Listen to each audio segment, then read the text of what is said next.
সবার প্রথমে বাবা ভোলেনাথের নাম নিয়ে আজকে ছোট্ট মিনি ব্লগটা শুরু করছি। আমরা চলে এসেছি তীর্থ ভ্রমণে। তো প্রথমে আমরা বাবাধামে এসে সেখানে একটা ছোট্ট পুকুরে, শিবগঙ্গা পুকুরে স্নান করে বাবাকে পুজো দেওয়ার জন্য চলে এসেছি। আর এই যে মন্দিরের ভেতরে আমরা ঢুকেছি, দেখুন প্রচণ্ড লাইন, প্রায় 4-5 ঘন্টার পর আমরা লাইনে ছিলাম। তো এতটাই ভিড় যে কোনো কথা বলা যাচ্ছিল না, শুধু ক্যামেরায় করেছি, আর ক্যামেরাটা আমি করেছি। তো দেখুন প্রচণ্ড লোক, লাইনে দাঁড়িয়ে থাকতে থাকতে প্রচণ্ড হাঁপিয়ে গেছি।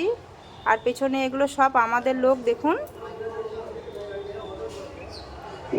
আর তারপরে আমার মেয়ে হাঁটতে হাঁটতে একদম হাঁপিয়ে গেছে, ওর বাবার কাঁধে উঠেছে।